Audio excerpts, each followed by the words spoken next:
Hello everyone, welcome back to the channel. Today we are going to talk about charging options for your Tesla. I'm going to focus on the Model 3, but a lot of these things will carry through to some of the other models. I've learned a lot of things over the last few months, and I hope to maybe save you some money and help you understand really what your options are, whether it's charging at home, charging out on the road on a road trip, types of charges, just ways that you can get yourself prepared so you can minimize how much time you waste when you're traveling or charging somewhere. So let's go over a couple things in the Tesla shop. So we've got here under the charging options, the home charging options, we've got a wall connector. This is the new one they offer, which is Wi-Fi enabled, and the cord that comes with it's shorter. Then you've got these two older chargers. They call it the Gen 2. And they're a bit more expensive, mostly because what they come with you don't really need, definitely not for your Model 3. I have this old one, I bought it at the end of 2019.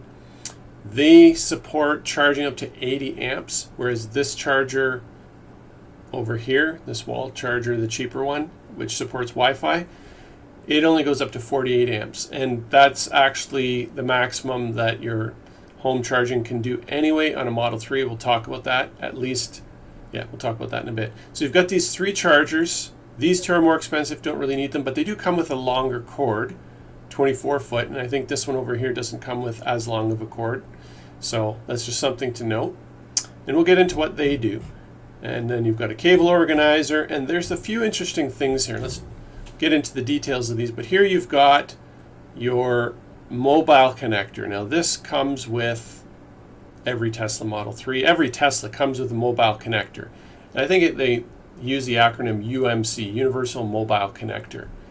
Okay, and that's important. There's Generation 1 and this is Generation 2.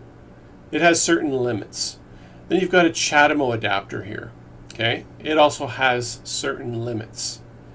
And an interesting one that I never really understood is this corded mobile connector.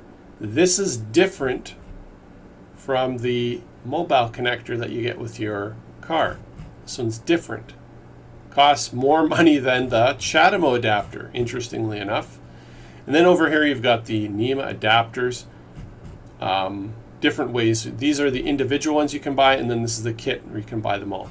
So there's a number of things on here. Let's talk about them and what they mean. Hopefully this will help you out. Okay, so number one, let's understand from Tesla's website what sort of maximum values are for the different models. So I'm going to look at the Model 3 column right here. Okay, this column right here. You can look here to the right if you have a Model S or X. And this is kilometers per hour because I'm Canadian. So you look over here in the left-hand column, and there's a couple things that you should know when it comes to setting up your charging outlets.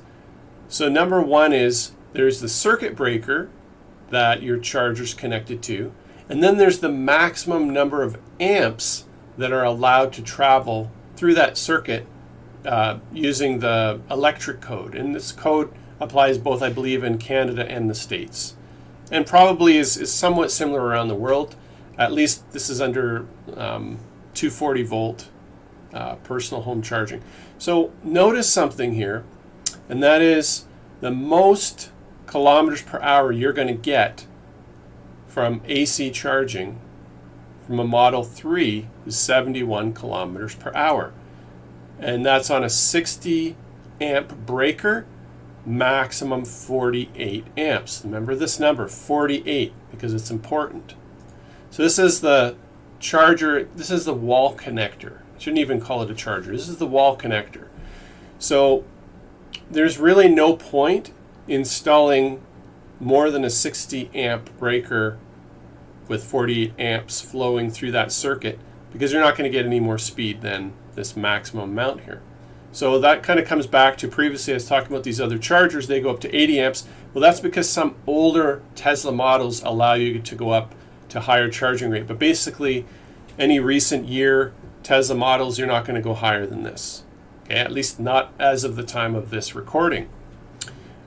So if you have a circuit that's providing 48 amps, you can get up to 71 kilometers an hour, and that's called an 11 kilowatt charge.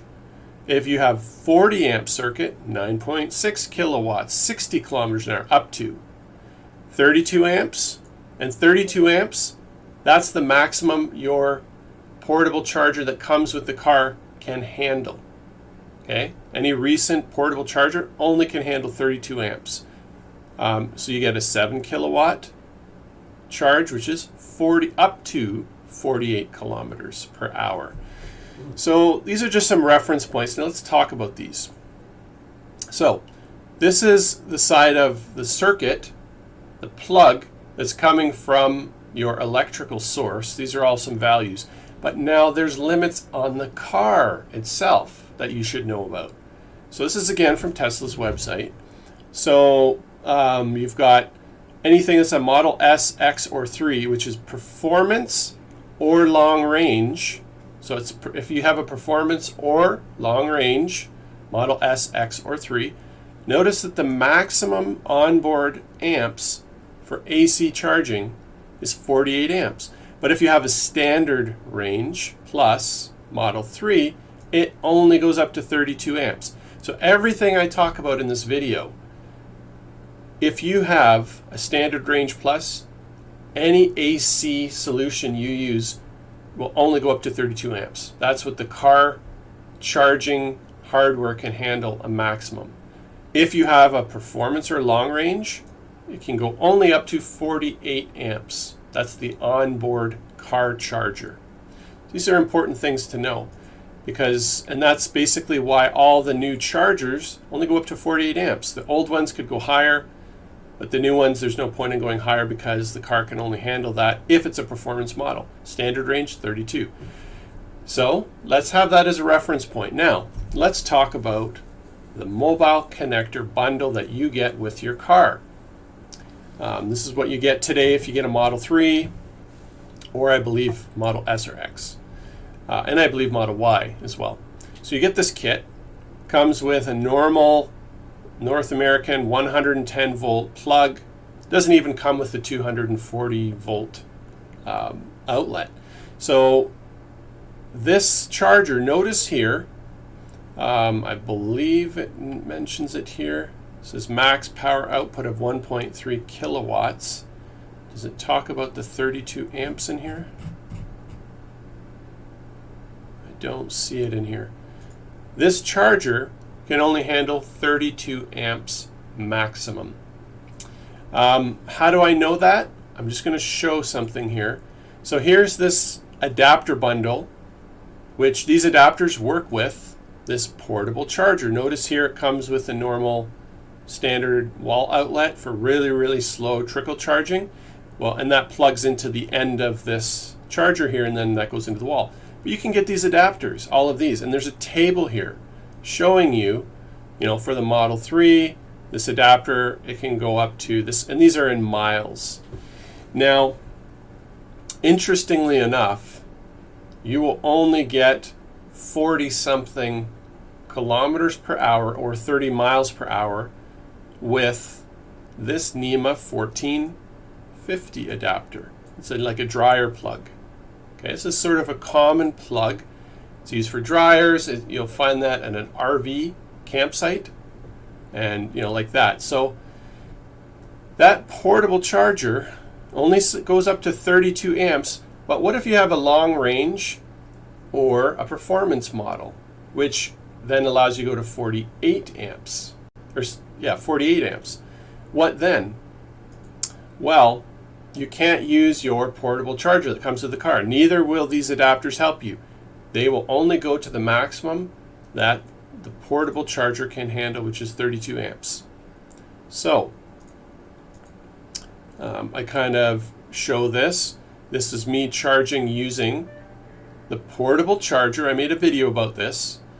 Using the NEMA 1450 adapter with my portable UMC charger, and I was getting about 40 kilometers an hour, 32 amps. Notice 32/32. The car knows I'm using the portable charger, and it knows that the max that it can handle is 32 amps. Won't let you go higher, even though technically NEMA 1450 should be able to go up to 48 amps. Or I think it's actually 40 amps, we'll see. Anyway, so here's me charging, and this is just showing the kilowatt hours. This was showing the kilometers, so 40 kilometers or 7 kilowatt charging using that NEMA. Now enter something you may have never heard of. This is also on the Tesla website. It looks very similar to that UMC, universal, the universal charger, whatever you call it. But it's not. It's called corded mobile connector, and it's quite a bit more expensive. This wire's a little bit thicker, and basically all it is, it's kind of like that portable charger that comes with the car, except it's hardwired with a NEMA 1450 adapter. And the only thing you find here in the wording on Tesla's website is corded mobile connector features a NEMA 1450 plug and improved charging speeds versus the standard Gen 2 mobile connector with NEMA 515 adapter. So this is not equal to having this plus the NEMA 1450 adapter. They are not equivalent. How do I know? I did a little bit of research. It doesn't say on the, and look, notice the price difference. It's a lot more. So I found here a discussion on Tesla Owners Online where essentially it says that the mobile connector that comes with the car is limited to 32 amps maximum. And I showed that here when I was charging using that 32 amps. So it lines up. And then it says, because of that, even if you get the NEMA 1450 adapter, it still only goes up to 32 amps because the charger only supports that, the portable charger. However, the corded mobile connector can go up to 40 amps. So it's 8 more amps. So basically it's about 25% faster charging. So it's a lot more expensive, but if you need to charge in places where you don't have like DC fast charging, like if you have to go to a campsite, and let's say like I did a trip this past weekend where I was using the portable charger that comes with the car with a NEMA 1450 at a campsite, and it took like 7 hours to get enough charge to drive back home. Basically it's right to the limit of what my Model 3 long range could do. And it took me like that many hours to get enough charge from a campsite. If I had this corded mobile connector, it would have cut 25%. And actually, I think it would have cut more because that portable charger, I was only getting about 40 kilometers per hour. And I think this thing would get me, something like, still, it's about 25, I think 60 kilometers an hour, maybe 55. Still would have cut down a number of hours, right? So it's what your time is worth, I guess. So that's the corded mobile connector. It might be worth it for you to get this, right? If you need to charge in places that don't have DC fast charging, it could save you some time. So that's one thing to note. Okay, let's move on. So then we move on to the wall connector, which I also have this.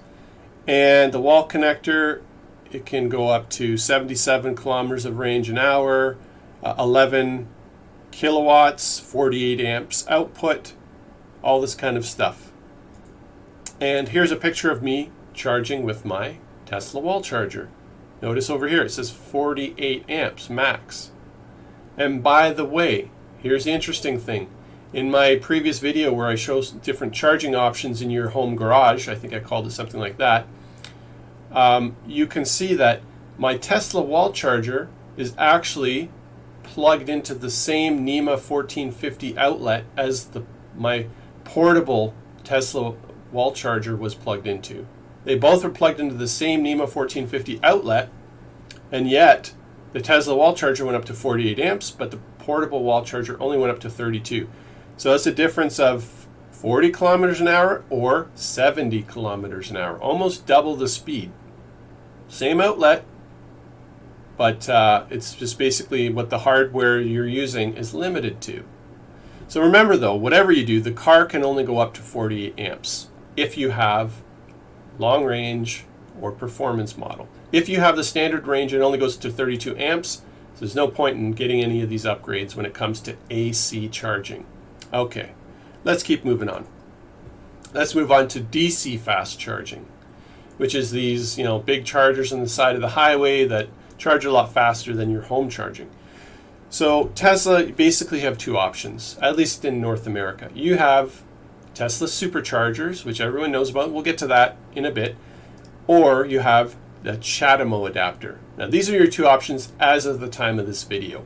I bought this adapter and I have a video showing where I drive from Vancouver to Prince George. It's about 800 kilometer drive. Took about 12 hours, something like that. And most of the way I had to use BC Hydro DC fast chargers. So notice here on the website, this CHAdeMO adapter, it allows compatible with third-party DC fast chargers such as Electrify America, EVgo. It supports speeds up to 50 kilowatts. Okay, and if you have a Model 3, you have to upgrade your firmware. If it's got software from last year, you have to upgrade it. Okay, till software that's a little bit more up to date. If you update it today, then you'll be good and you should be able to use the CHAdeMO adapter. But a key thing here is that it only goes up to 50 kilowatts. There are chargers that support CHAdeMO that can go faster, but with the Tesla adapter, it will only peak out at 50 kilowatts, and we'll show that. So it's expensive, but it's not even as expensive as the corded mobile connector, which has the built-in NEMA 1450. But this supports much faster charging. This is a crucial adapter in my opinion. This gives you a lot of options, especially if you don't have superchargers everywhere. This is a really great option to have because it's all the other third-party chargers would probably support something like this. So let's take a look at BC Hydro. Here in British Columbia, Canada, they talk about their electric vehicle charging stations, and down here they say BC Hydro operates mainly 50 kilowatt DC fast chargers. But you also will find some 25 kilowatt mini fast chargers and blah, blah, blah, such and such a thing. So using the BC Hydro chargers, pretty much they only go up to 50 kilowatt anyway when it comes to CHAdeMO, so no big deal. And here's a picture of my video where I drive home from Vancouver to Prince George. And you can see I'm, at this particular point in time, I was up to 33 kilowatts, which was 217 kilometers per hour. So pretty fast charging, pretty decent. So that's this video. Let's take a look.